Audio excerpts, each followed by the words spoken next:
Assalamualaikum warahmatullahi wabarakatuh. Perkenalkan, nama saya Devita Nur Apni. Saya dari Gugus J angkatan tahun 2021.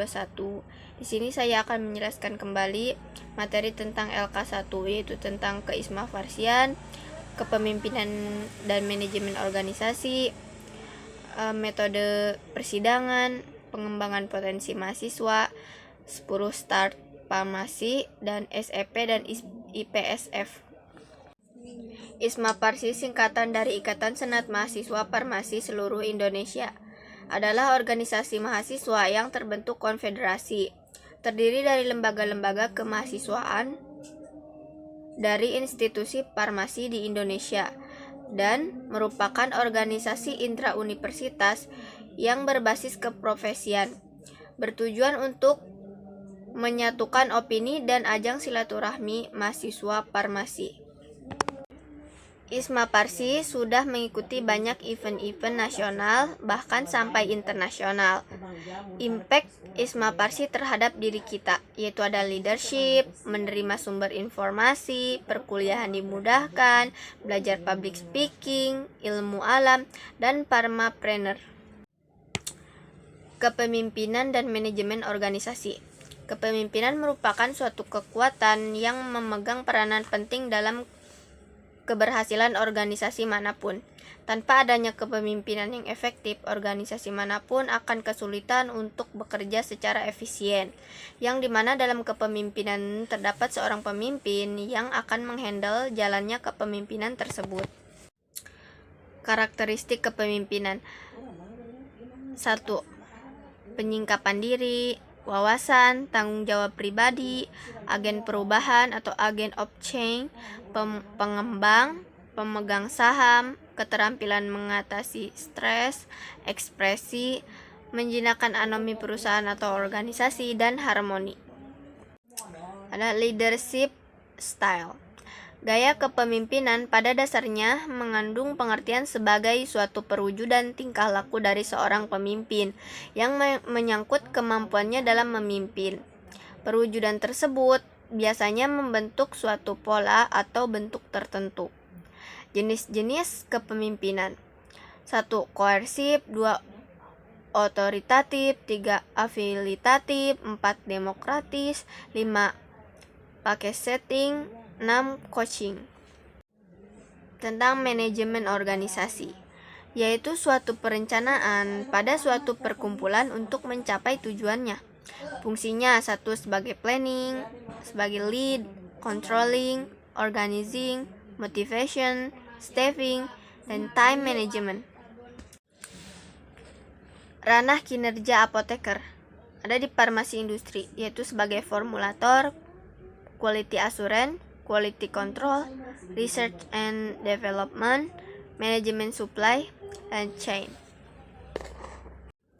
Di dunia pendidikan, ada dosen di universitas dan politeknik dan guru SMK farmasi.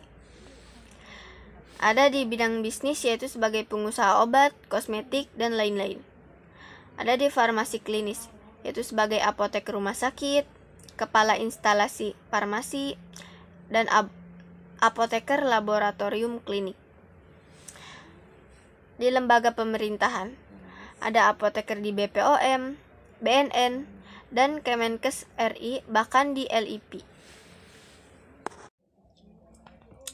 Pengembangan potensi mahasiswa. Apa itu mahasiswa? Maha artinya siswa itu pelajar, artinya adalah terpelajar. Peran mahasiswa secara teori sebagai agen perubahan, pengontrol sosial, penerus bangsa, dan moral force. Sementara peran mahasiswa farmasi yaitu berkontribusi untuk orang tua, kampus, dan diri sendiri. Apa yang dimaksud dengan farmasi? Farmasi berasal dari kata pharmakon yang merupakan bahasa Yunani yang berarti racun atau obat. Ruang lingkup farmasi yaitu di bidang industri, bidang klinis, bidang pemerintahan, bidang pengawasan obat dan makanan, bidang akademik, dan bidang komunitas. Peraturan Pemerintah Republik Indonesia Nomor 51 Tahun 2009 tentang pekerjaan kefarmasian menyatakan bahwa tenaga kefarmasian adalah tenaga yang melakukan pekerjaan kefarmasian yang terdiri atas apoteker dan tenaga teknis kefarmasian. Apa yang dimaksud dengan tenaga teknis kefarmasian? Tenaga yang membantu apoteker dalam menjalani pekerjaan kefarmasian yang terdiri atas ahli media, tenaga menengah farmasi, dan sarjana farmasi. Sedangkan apa yang dimaksud dengan apoteker? Sarjana farmasi yang telah lulus profesi apoteker dan telah mengucapkan sumpah jabatan. Apa itu potensi?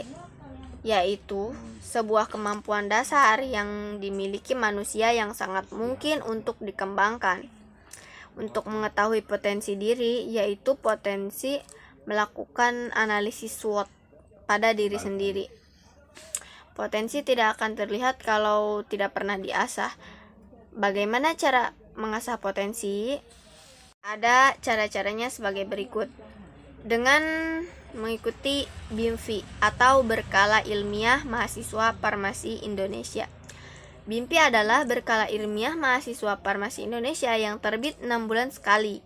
BIMFI merupakan e-jurnal yang dibentuk oleh ISMA Farsi setelah ada surat keterangan Direktorat Jenderal Pendidikan Tinggi, Kementerian Pendidikan dan Kebudayaan Republik Indonesia, nomor 152 IT 2012 tentang wajib publikasi ilmiah bagi S1, S2, dan S3. BIMFI mempunyai visi, yaitu menjadi wadah bagi mahasiswa farmasi Indonesia dalam research dan development yang berkualitas tinggi, serta berfungsi sebagai sarana bagi mahasiswa farmasi seluruh Indonesia untuk mempublikasikan hasil penelitiannya. Metode persidangan. Persidangan adalah suatu pertemuan formil antara beberapa orang guna membicarakan sesuatu permasalahan untuk melahirkan keputusan. Jenis persidangan ada awal sidang paripurna atau pleno, sidang paripurna, dan sidang komisi. Sidang pleno. Sidang pleno diikuti oleh seluruh peserta kegiatan, baik anggota penuh dan anggota peninjau. Dipimpin oleh panitia pengarah SC, membahas, menetapkan agenda, tata tertib, dan memilih pemimpin. Pemilihan presidium sidang tetap. Sidang paripurna diikuti oleh seluruh peserta kegiatan, baik anggota penuh dan anggota peninjau. Dipimpin oleh presidium sidang tetap, mengesahkan segala ketetapan dan keputusan yang berhubungan dengan permusyawaratan. Yang terakhir ada sidang komisi. Sidang komisi diikuti oleh seluruh peserta kegiatan, baik anggota penuh dan anggota peninjau, yang telah dibagi beberapa komisi, yaitu ada anggota tiap-tiap komisi adalah anggota penuh dan anggota peninjau, sedangkan membahas materi-materi yang menjadi tugas dari komisi yang bersangkutan. Peserta sidang ISMA Farsi ada anggota penuh dan anggota peninjau. Pimpinan sidang. Ada pimpinan sidang terdiri dari presidium 3, presidium 1, dan presidium 2. Sesuai dengan posisi duduk. Istilah dalam persidangan. Ada pending, scoring, lobbying, voting, quorum, opsi, walkout, interupsi, dan PK. Langkah mengambil keputusan. 1. Musyawarah mufakat, 2. Lobby, dan 3. Voting. Aturan ketok palu.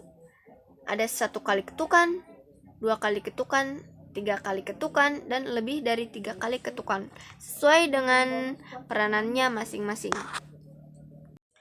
10 Stars of Pharmacist. Tugas dan fungsi seorang farmasis adalah menjadi sarana pekerjaan kefarmasian, membuat dan memperbarui standar operasional, prosedur, dan sebagai distributor yang profesional. Keutamaan seorang farmasis dibandingkan profesi kesehatan lainnya adalah hanya seorang farmasis yang mengetahui seluk-beluk obat. Farmasi mempelajari ilmu secara menyeluruh, dan farmasi memiliki peluang lapangan kerja yang sangat luas. Peran seorang farmasis dalam menyongsong Indonesia Sehat 2025. Satu farmasis berperan sebagai 9 Star of Pharmacist. menyediakan berbagai jenis sediaan obat yang bernilai mutu tinggi, memberikan pelayanan yang merata dan terjangkau pada seluruh pasien, menjadi seorang narasumber yang aktif dalam memberikan pelayanan yang berupa informasi dan tindakan. Peran farmasis. 1. Caregiver, di mana seorang farmasis atau apoteker merupakan sebuah profesi bidang kesehatan yang care atau peduli. Farmasi yang berinteraksi langsung dengan pasien maupun masyarakat luas meliputi peracikan, pemberian, konseling, konsultasi, visit, dan monitoring. 2. Decision maker. Seorang farmasis harus dapat menentukan setiap keputusan yang akan diambil mengenai hal-hal yang berada di lingkup kefarmasian, yang bertujuan meningkatkan mutu dan kualitas seorang farmasis. 3. Komunikator. Kemampuan komunikasi yang baik ini sangat diperlukan dalam hal seperti pelayanan informasi obat atau PIO, konseling, edukasi kepada pasien, dan lain-lain. 4. Ada manajer, harus dapat mengarahkan dalam hal kemampuan manajemen. Contohnya yaitu apoteker, penanggung jawab apotek, kepala di instalasi farmasi rumah sakit, manajer quality control, quality assurance, dan produksi. 5. Ada leader, harus memiliki kemampuan yang lebih dari seorang manajer. 6. Lifelong learner, yaitu harus memiliki rasa semangat belajar karena keilmuan mengenai kesehatan di farmasi terus berkembang dari waktu ke waktu sehingga diperlukan pembaruan mengenai pengetahuan dan kemampuan. 7. Sebagai teacher, itu dituntut harus dapat menjadi pendidik bagi pasien, masyarakat maupun tenaga kesehatan lainnya terkait ilmu farmasi dan kesehatan. 8. Ada researcher, 9. Ada entrepreneur, dan 10. Ada agent of positive change. Yang terakhir ada materi tentang SEP dan IPSF. SEP atau Student Exchange Program, itu program kerja terbesar dari IPSF yang telah diikuti oleh lebih dari 1.000 mahasiswa dari 65 negara di seluruh dunia. Pelaksanaan SEP yaitu ada 2 periode, 2 minggu sampai 3 bulan, dan minimal 40 jam kerja. Yaitu dilaksanakan di industri, research, hospital, dan community farmasi. Persyaratan mengikuti SEP: lulus LK1, minimal sedang menjalani perkuliahan di semester 5, dapat berbahasa Inggris secara aktif, melengkapi semua berkas yang telah ditentukan, memiliki kualifikasi dan keterampilan yang dipilih, memiliki paspor aktif hingga tanggal kepulangan SEP, menyanggupi untuk berkontribusi dalam SEP, story competition, dan SEP alumni project. Yang kedua ada IPSF, adalah organisasi advokasi internasional terkemuka untuk mahasiswa farmasi, mempromosikan peningkatan kesehatan masyarakat melalui penyediaan informasi, pendidikan, jaringan, dan berbagai publikasi dan inisiatif profesional. IPSF adalah organisasi kemahasiswaan internasional pertama di dunia, dibentuk di London tahun 1949, yang terdiri dari 8 negara. IPSF membawahi 350.000 lebih mahasiswa dan sarjana farmasi di 88 negara. Kesekretariatannya berada di The Hague, Belanda. Tergabung dengan kantor KIP.